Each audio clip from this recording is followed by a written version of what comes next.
What's going on, guys? In today's video, we are getting the C33 Laurel tuned. We're going to find out what this fully forged RB25 Neo is going to make. We're about to head 2 hours south down to Timaru. Dyno read's a little bit low, so we're just going to see what this thing makes, but should make north of 600 horsepower.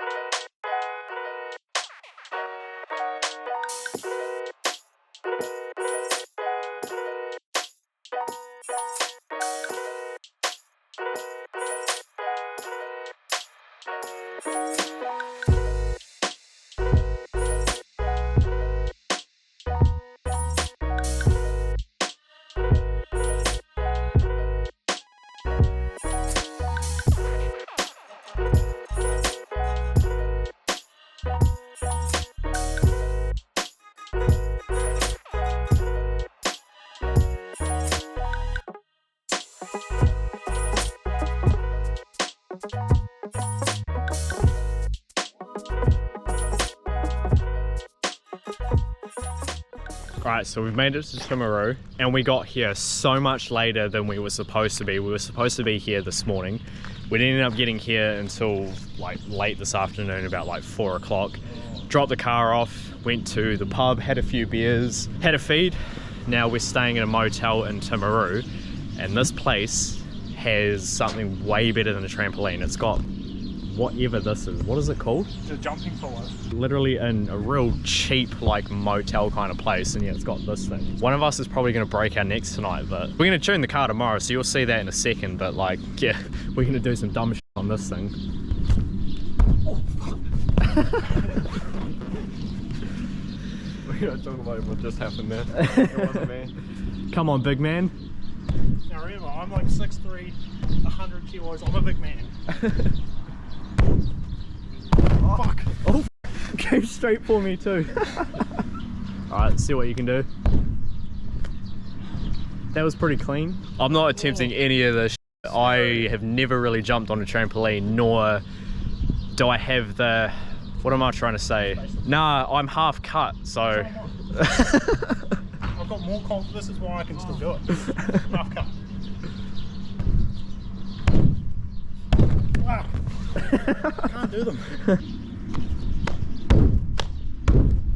Oh, fuck. You're right there.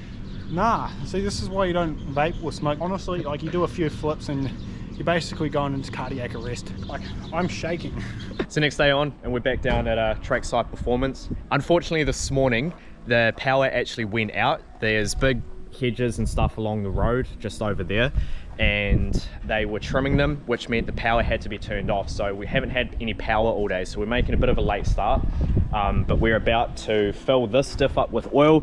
It's a freshie. We picked this up from Blake. It's another 3.7 ratio, so yeah, we're going to fill it up with oil and bang it in the car.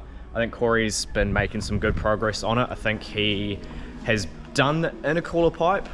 He's got the exhaust on, and he didn't actually really have to do anything with the downpipe. I think he said he just like sort of bolted it up and kind of moved it. Yeah, he's just moved back slightly. He's gonna weld the bracket back up to it, because this has been like this pretty much the entire time you've owned it. Oh, it's been like that since I bought it.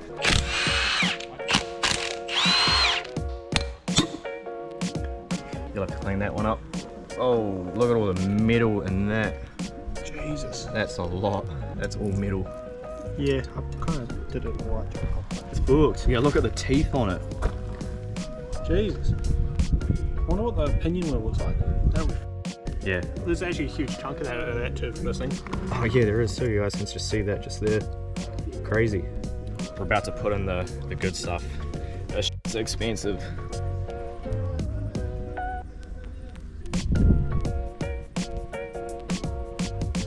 Trying to clean out as much of this little metal debris as I can. Then I'm going to scrape off the excess RTV.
Finally, at the moment, we're about to tune this thing. We got the Laurel all sorted. We got the drive shaft in, diff in. I adjusted the toe on the driver's side a little bit because we managed to get the toe arm in the other day, but it was towed out quite a bit. So we got that sorted. Fixed a few other little bits and pieces here and there. Unfortunately, Anthony's wiring job for his fan isn't quite working, so the fan's not on. Oh, moving it. The only thing I could think it can be is the power, whether it's come out, because it's just jammed into the fuse box. That was the one hoary part I did. I didn't tap it into any like proper 12 volt. You nervous at all? No. It's stout, she'll be right. I'm more nervous about the fact that the fan's not working. Oh, I should be able to sort it. Yeah. That motor gets too hot, we're fucked.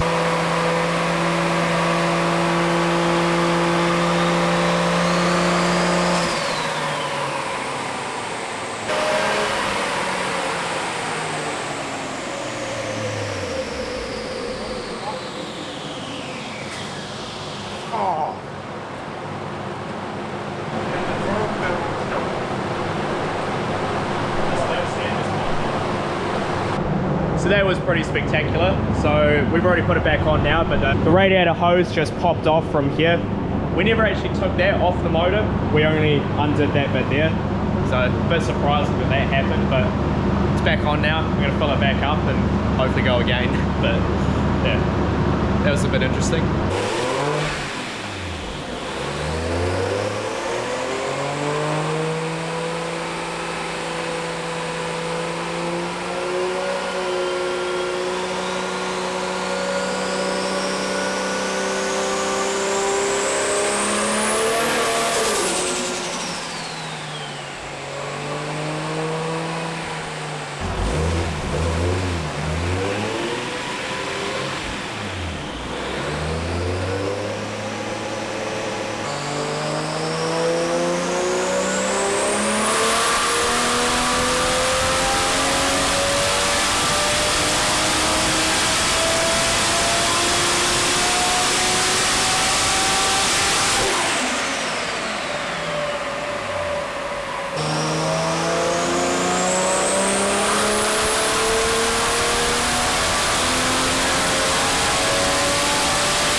So we've been on the dyno for a little over an hour now, and we knew that there was going to be a big power difference between this dyno and the dyno that it was tuned on, just because it was originally tuned on a hub dyno. This is a roller, but yeah, we're only seeing at most, I think we made like 370 horsepower, when realistically this should be at 500 even on this dyno, like pretty easily.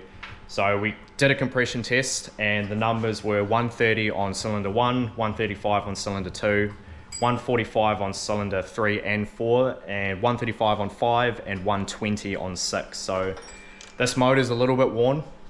It's done about 10,000 Ks since it was built, and it's been 10,000 Ks of hard abuse. But what we're going to do now is Anthony is just currently taking the trigger kit off. They're way too tight. It's trying to strip this, or trying to strip the nut, the bolt. Losing my voice. Anyway, we're about to take the cover off and check the timing and stuff like that. Timing may be a little bit out, which is causing a little bit of compression loss. We're not too sure. Corey's just gone to get some food, but yeah, we're just gonna check everything over. We're gonna check to make sure the VCT is actually working as well. But yeah, at this stage, it looks like it's just down on compression a little bit on a couple of cylinders, especially cylinder 6 being only 120 PSI. Might need a bit of a refresh, just rings and bearings. So the tune's done. Corey played around with the water quite a bit more and got it running a lot better on high boost. Our final power figure on this dyno is 420 horsepower. We know that there's probably like anywhere between 60 to 100 horsepower difference between this and the initial dyno that it was on. So realistically, on the old dyno, it would still be making about 500 horsepower. The lower compression is definitely hurting it a little bit. At some point, this motor is going to need a refresh. But how are you feeling? Oh, I'm not salty anymore. Is what it is. I'm still salty. How are you feeling about the whole tune? Yeah, nah, it's all good. It's no SR20, but it's alright. So I'll make that talk. So that's our final power figure, 420 horsepower and 546 newton meters of torque. So, you know, she's making its power. yeah, it's definitely hurt a little bit. There's a 25 PSI variance in compression from high to low, which is quite a bit. So this motor is definitely going to need a refresh at some stage in the near future, definitely before it goes into Anthony's S14. New rings, new bearings, get the machine work done, and then just throw the pistons, rods and all that stuff back in and we'll be good to go. So we're just going to take the Laurel around the block like we did with my S14, just to make sure that everything is good on the road, because there's obviously always going to be a bit of a difference between the dyno and a real world situation. You had to drive your car for the first time in ages. I do. Not going to be making as much as what it used to. Nowhere near. It's going to be slow. The thing is, like, we did actually feel that it was a bit down on power during fours. So yeah, and then after fours, even with all the leaks, I was so unimpressed. Yeah. It should still feel pretty good. Yeah.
Switching to the iPhone cam for the outro of this video. Apologies for the rain, noise. It's raining pretty heavily, tin roof.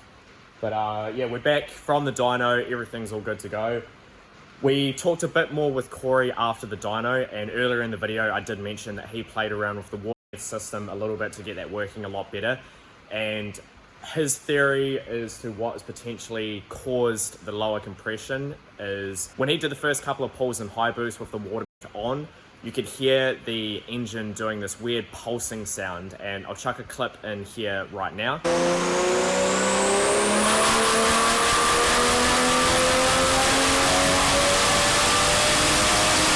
I noticed that exact pulsing during the roll racing when we had this car on high boost. Initially, I wasn't too sure what it was. When we ended up pulling this apart, we noticed that there were a few leaks on the manifold and the turbo gasket itself had completely blown out. So initially I thought it was actually that, but it did the exact same thing on the dyno in high boost, and we've got fresh gaskets on this, so it definitely wasn't that. The issue with the water system is it doesn't have the proper AEM controller unit hooked up and working. Again, he played around with it to get it working a little bit better, but the problem is because it wasn't working properly, it was cutting in and out during the roll racing at fours and rotors and on those couple of runs on the dyno initially when he turned it on high boost. The problem with it cutting in and out is water is there, so it helps cool the cylinder temperatures down so you can crank the timing up. When it's cutting in and out like that, the timing doesn't change, the timing is still cranked up, and that creates a lot more heat. Now, there's two things that could be going on with that. One, it could have prematurely worn out the piston rings, which would lead to low compression on cylinder 6, only being 120 psi. The other potential option is the head gasket is starting to blow because of the increased engine cylinder temperatures. Either way, this engine does need to be stripped down and refreshed. We'll do a new head gasket, new rings, new bearings, get all the machine work done and get it sweet before the engine ends up going into Anthony's S14. The initial plan was to have this car running for the next few months until the motor needed to go into this, but at this stage we're just going to do fours and rotors, see how it goes, and then the motor's actually just going to come out. I've already said in a couple of videos that the engine out of my S14 is actually going to be going into this Laurel eventually. We're going to be fixing all of the little RFB things done here and there. We're going to fix these guards up because they have definitely seen better days. Give the car a panel and paint, get it looking good, and yeah, the motor out of my drift car is going to go in it. Once that goes in, it'll be making, you know, somewhere between 400 and 450 horsepower on Corey's dyno. It's not going to be the same power monster that it used to be, but at least it's going to be a nice tidy street car. And I've got a 25D head and block sitting back there in the workshop that I'm going to be putting together, and that'll be going into my car. So yeah, that's pretty much going to be it for this one, guys. Appreciate you watching. Please hit that like button, comment, subscribe if you haven't subscribed yet, and stay tuned for some more content. We're going to do Chrome Weekend. Got some more stuff coming up with my S14. We've got to fix the door in it, and then we'll be getting back out there for Drift South. Hopefully we're going to get the engine back for the Safiro soon. We've fixed up a few little issues on that, and yeah, there's going to be some more content coming with Anthony's S14 as well soon. So yeah, appreciate you guys. Catch you in the next one.